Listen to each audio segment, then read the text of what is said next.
Muy buenas tardes, amigos oyentes. Hoy es 11 de julio del 2017. Nuestro saludo a los liberales que hoy son aliados de Daniel Ortega en la Convergencia. Nuestro saludo a los liberales que no están aliados, como el PLC y el doctor Arnoldo Alemán, que sigue siendo el líder de ese partido. Así como también a todos los liberales del país. Han habido hoy reconocimientos a la figura del general José Santos Zelaya, pero siempre, el primero que llegó a hacer reconocimiento fue Wilfredo Navarro, pero siempre les he dicho, pero no entienden, y se lo dije a Arnoldo en una ocasión: ustedes van donde está enterrado el papá de Zelaya, don Francisco Zelaya. Enfrente está la tumba del general Zelaya. Lo que pasa es que el general Zelaya le hizo un gran mausoleo a su padre. O sea que están haciendo homenaje en el lugar equivocado. En el lugar equivocado. Siempre se lo he dicho, ¿verdad? Y no leen, porque ahí dice a dónde está enterrado el general Zelaya. Pero de todas maneras, Zelaya es una de las figuras, Javier, sí, de definitivamente, del siglo XIX y siglo XX. Bueno, el que hace estas certificaciones también es una figura que se ha caracterizado por el nomadismo político, porque esa es una de las cosas más terribles que le ha ocurrido a la clase política nicaragüense desde 1990, sobre todo, que es Clemente Guido, hijo, ¿verdad? ¿Clemente qué es ahora? Ahora es el encargado de parques o museos de la alcaldía de Managua, ¿verdad? Trabaja con el frente, el encargado del cementerio San Pedro. Qué bueno, pero lo tenía mejor Roberto Sánchez. Ese es un basurero. Sí, mucho más. Es un basurero. No he ido últimamente, pero lógicamente el mantenimiento y el cuidado del cementerio San Pedro deja mucho que desear, la verdad. Mira, Javier, ahí está enterrado un ministro inglés. Sería bueno que en la calle se hiciera un reportaje. No sé en qué circunstancia murió aquí, porque siempre la embajada ha sido en Guatemala y era la época de la Federación todavía. Sí. Es una tumba tan linda, Javier, que por mucha lluvia, por mucho polvo que le caiga, el mármol se conserva perfectamente. Qué maravilla. Es una maravilla. La representación inglesa aquí nunca le ha ido a hacer un reconocimiento de señor. ¿Cómo murió aquí? Bueno, el mismo Roberto Sánchez, que es de quien Clemente Guido pues le falta mucho para llegar a ser como Roberto, ¿verdad? Algún día, sí, algún día. No hace mención de él en el libro que escribió. El cementerio San Pedro es un cementerio muy bello, Javier. Es un cementerio europeo. Hay un área donde están enterrados solo los niños. El tiempo ha hecho que se borren, digamos, en las lápidas los nombres de los niños. No era la usanza de esa época la cruz como ahora la vemos, sino que eran lápidas muy europeo eso. Ya yendo hacia el occidente del cementerio, de ahí empiezan a verse cruces. Yo tengo fotografiado el cementerio San Pedro antes y después del terremoto, porque ha sido uno de los lugares que a mí me han llamado la atención, porque es un lugar histórico y me gusta el cementerio San Pedro y las veces que puedo estar ahí dentro. Sin embargo, menciono esa tumba de ese embajador inglés que les decían ministro, porque es una cosa bella, fuera de serie, mejor, digamos, que cualquier otra. Aquí tenemos cementerios, además del San Pedro, importantes, el cementerio de Granada, por ejemplo. El cementerio de Granada se amplió cuando lo cerraron. Ahí está, digamos, el cementerio judío de los Tefel, que antes estaba fuera del cementerio porque eran judíos y eso, digamos, no podían estar en Tierra Santa, decían. Entonces los dejaron afuera. Al final, cuando cerraron el cementerio, quedaron adentro. Ahí hay, y lo he visto también en el cementerio San Pedro, unos cercos de hierro, unas mallas o vallas de hierro que se conservan a pesar del tiempo. En el cementerio de Granada, por ejemplo, donde están los judíos, que son los Tefel, ahí, digamos, se conserva perfectamente. En una ocasión William Teffel me decía que le diéramos mantenimiento, pero realmente pues se quedó en palabras nada más. Aquí en Managua, posteriormente a eso, y hablando de los cementerios, también, digamos, el mausoleo de los Teffel, detrás del mausoleo de los Teffel, parece que el original de los Teffel dio lugar para que ahí se enterraran todos los judíos alemanes de la época. Ahí, digamos, la calle podría ser, ya que está Francisco por aquí, un buen reportaje, no solo del mausoleo de los Teffel, que es raro, pues, porque hay una serpiente que se me parece mucho a lo que hacen los químicos, ¿verdad? Tiene mucha influencia egipcia, pero los orientales son los mismos. Y dentro hay un reloj, Javier, aquí en Managua, del mausoleo de los Teffel, que simboliza el tiempo, que es muy lindo también.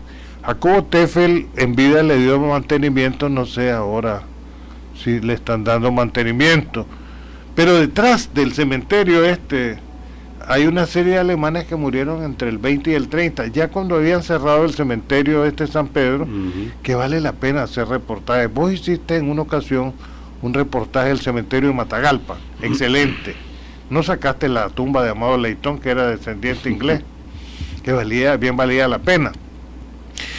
Pero viene de todo mi comentario al caso, quizás me salió un poco la efeméride.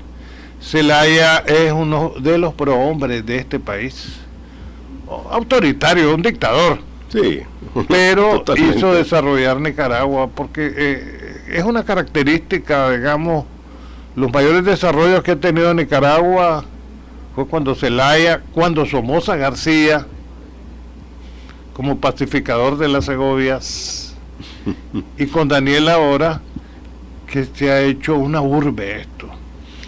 Bueno, Alan, realmente hacer turismo en los cementerios no es para cualquiera, ¿verdad? Pero creo que deberíamos tener más respeto, pues, y más cuidado con precisamente con los antepasados. Efectivamente, en el cementerio de Matagalpa están sepultados ahí pioneros alemanes que vinieron a Nicaragua en los primeros años del siglo XX. Y daneses. Daneses también por hay, Marcoleta. ¿verdad?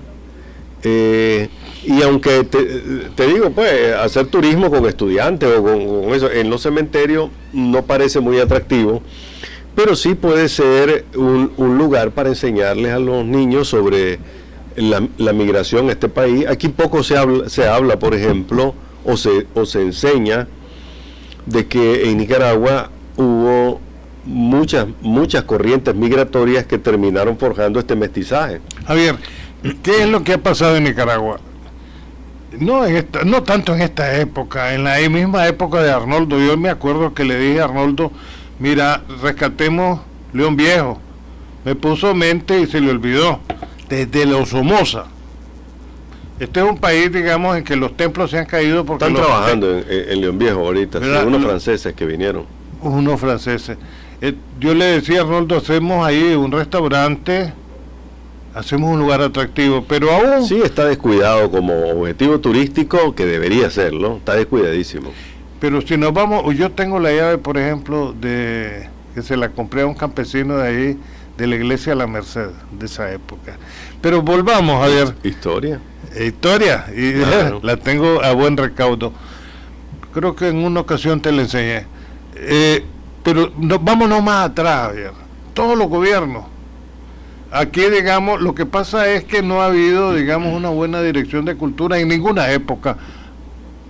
En ninguna época. ¿Por qué? Por la misma incultura, digamos, en que estamos imbuidos. Las huellas de Acahualinca, a ver. Esa es la historia. Es de las cosas más hermosas que tenemos, ¿verdad? Pero efectivamente, volviendo al tema, Alan, el cementerio San Pedro todavía, no decía Clemente Guido hace unos meses, todavía le faltan identificar entre 120 y 150 tumbas. Y no hay pistas sobre ella, o sea... ¿Cómo averiguar quién está ahí si no hay evidencia, ni siquiera nombre en la... Mira, hay muchas tumbas que no se que no va a ser posible, por lo menos ahora, identificarla, a menos pues que se haga una enorme inversión en medicina forense y una gran investigación internacional, pues que no viene al caso ahora. Pues. Mira, la tumba del inglés, Javier, está perfecta. Ahora, si mandas ahí, o Francisco Javier manda a un periodista de la calle, la puede fotografiar. No es el caso de la serpiente emplumada, que dicen que no hay cámara ahí que le tome la foto. Pero volviendo al asunto, Javier, realmente aquí lo que es la cultura está abandonada. Esos son sitios turísticos que podrían generar turismo en Nicaragua. Pero no, esto es ancestral, no le hemos dado importancia jamás a nuestra historia ni a nuestra cultura. Por eso tantas veces he dicho de que el país que no conoce su historia está condenado a repetir los mismos errores. No, sí, efectivamente, Alan, lo que es nuestro conocimiento de la historia que ha sido partidarizado en los últimos años. Cada gobierno siempre hace su esfuerzo por partidarizar, ¿verdad? Por darle más énfasis a unos héroes y a otros. Los héroes de nuestra época no se parecen a los héroes de ahora. Los muchachos aprenden sobre héroes de los años 70, de los años 80 y de los 90, además de los nacionales y lo más arraigado de nuestra historia. Pero nosotros teníamos otro héroe, o sea, la educación va cambiando y no mantiene una homogeneidad que... ¿Cuál era el otro héroe? No, te digo, pues, que en nuestra época teníamos otros héroes. Ah, bueno, sí, José Dolores Estrada, siempre dijeron Rafael Herrera. Pero sí, vamos sí. a León Viejo. ¿Quién descubrió la tumba donde estaba enterrado Pedraria? La descubrió mi hijo Jacobo Teffel. Cuando yo hice el comentario, pegó carrera seguramente Clemente, y después hasta honores militares, que no tiene sentido que le hayan hecho honores militares al primer gobernador de Nicaragua cuando era un asesino que mandaba a nuestros indios a que los perros los desguazaran porque no se querían bautizar. Sencillamente nos metimos y entonces empezamos a escarbar y empezamos a ver en tierra un pequeño mausoleo. Los españoles de aquella época deben de haber sido maleducados e incultos porque con el dedo marcaron, digamos, el nombre de ellos y cosas así donde estaba enterrado Pedraria. Así se dieron cuenta porque el chavalito estaba pequeño, empezó a escarbar en la tierra. Yo me acuerdo que no aguantaba el sol, porque el sol ahí es muy fuerte. León Viejo debe haber sido una belleza. Con todo y lo que Tunerman dice, me parece que era la Nueva York de la época. ¿Verdad? Bueno, habría que ver eso, pues, pero... Con el gran paisaje que tiene de frente, que es una belleza. El torreón nunca lo sacaron, Javier. Ahí hay un torreón, hay un montículo que está detrás de Catedral en León Viejo, que nunca lo escarbaron. Por eso vuelvo a lo mismo. Tal vez estos franceses interesados en la cultura, ya que aquí nunca nos interesó ni la historia ni la cultura, no invertimos. Se entierran. No invertimos, te digo... Al margen de si te gusta el canal, si crees que va a haber canal o no, lo que el gobierno ha informado sobre el trabajo de estos chinos y que encontraron miles de objetos precolombinos, remueven la tierra en el Estadio Nacional para construir el Estadio Nacional y encuentran un cementerio. ¿Dónde está todo eso? ¿A dónde ha ido a parar? Y hace algunos años, no muy lejos,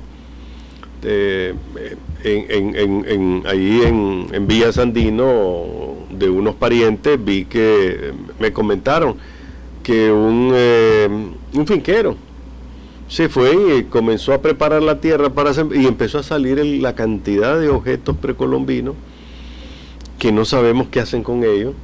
Hay una ley que dice que te podés quedar, que tenés que reportarlo, estás obligado a reportar el hallazgo. Los deben de vender, ¿verdad? No, por supuesto. El tráfico que debe haber de objetos precolombinos a coleccionistas en el mundo debe ser imparable ahora.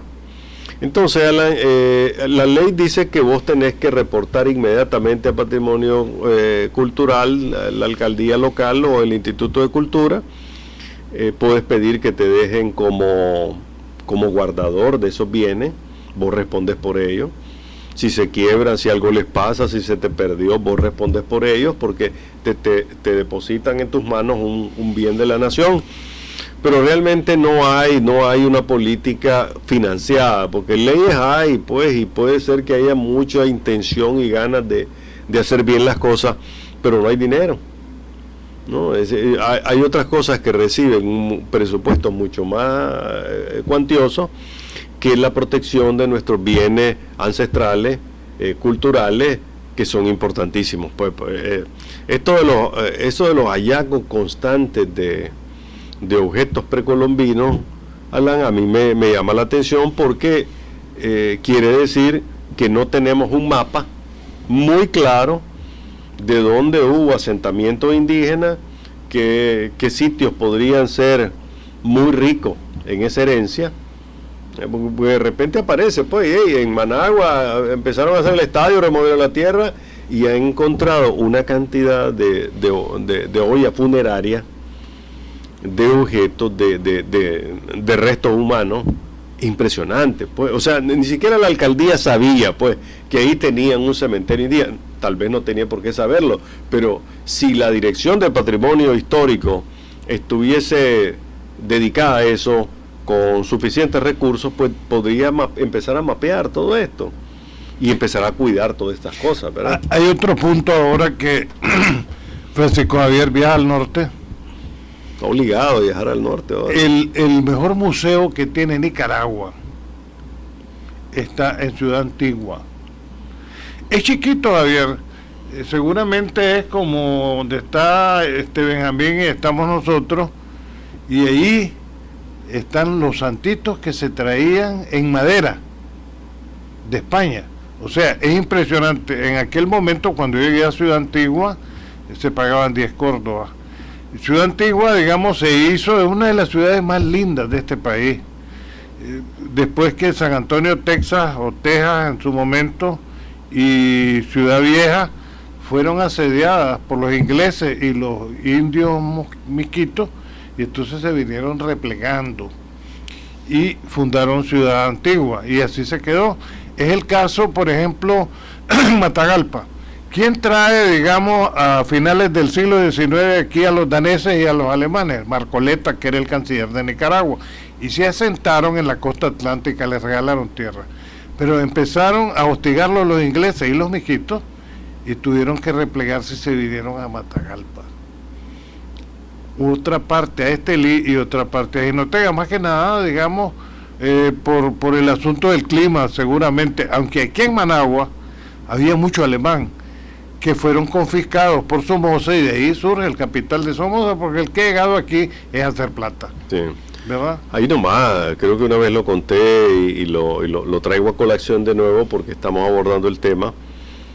Cerca de la ciudad de Matagalpa, un poco hacia el norte, está el Valle de Palsila, si no me equivoco, que todavía vos encontrás ahí los niños blancos. Yo tomé una fotografía de varios niños en un reciente viaje que fui, porque ahí hay una capilla al Divino Niño, que es muy hermosa, una estatua impresionante, su ubicación, y enfrente está el valle, y la herencia que dejaron, el mestizaje español ahí es tan fuerte que todavía ves niños blancos con ojos azules o de colores, muy lindos. Y todo el mundo te habla de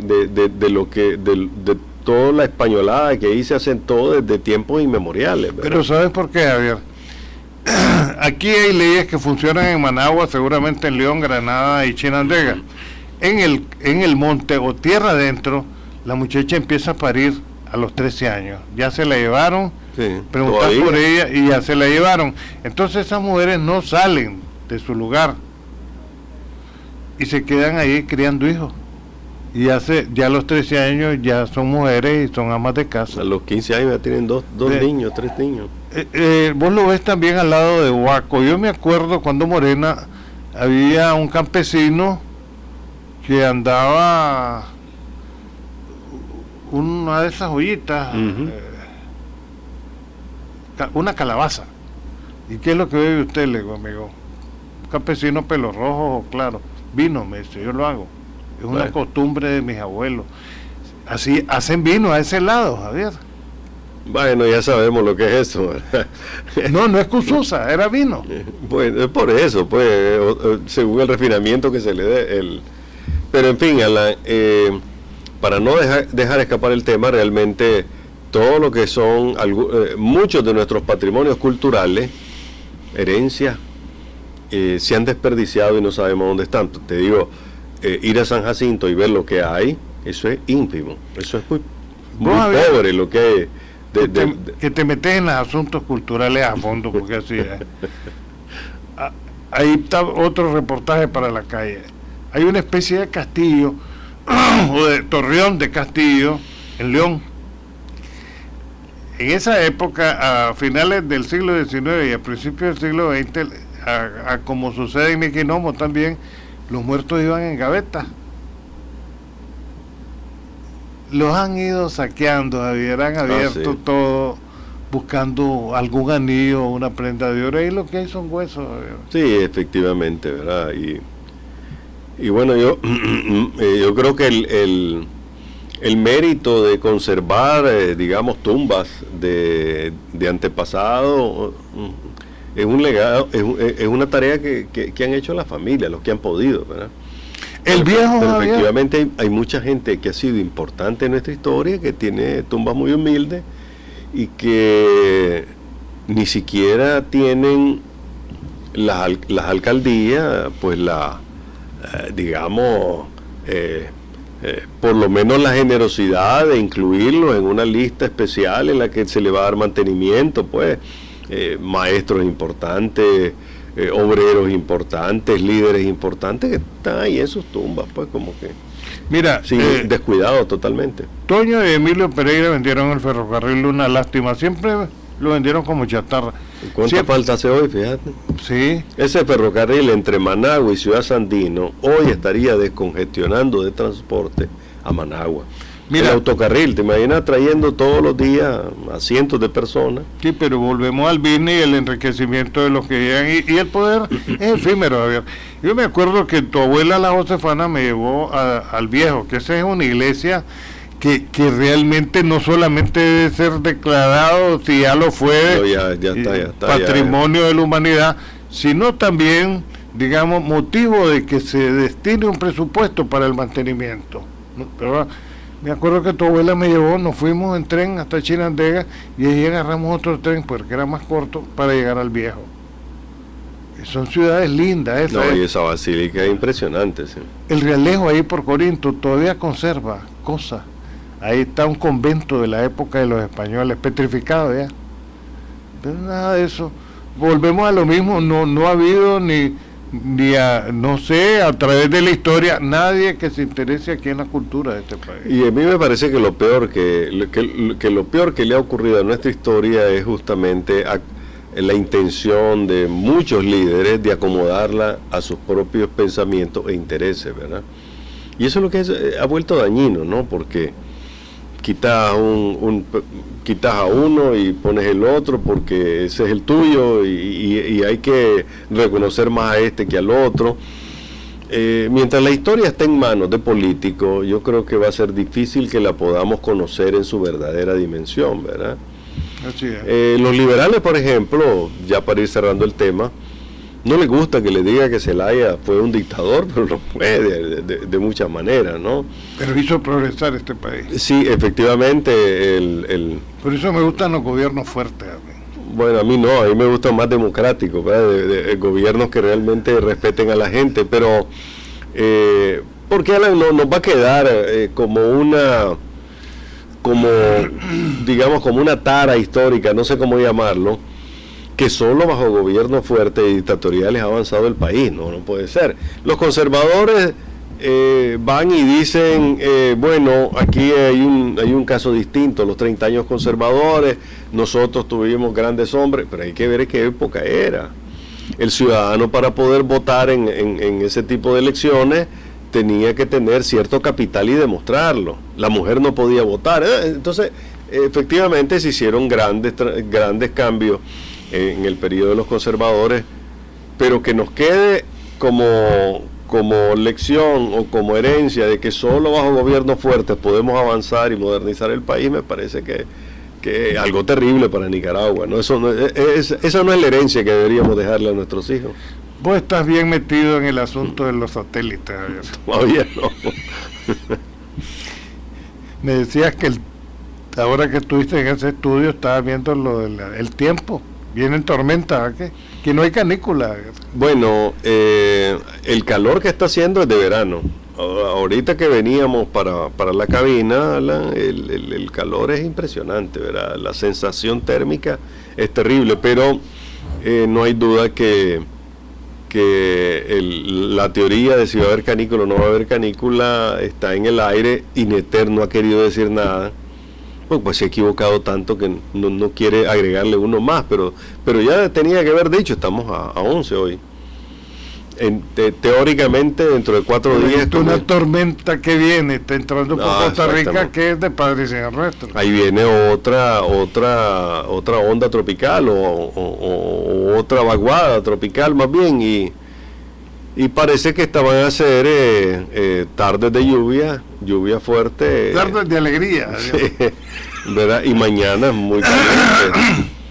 Pero no parece que vayamos a tener una canícula clásica, ¿no?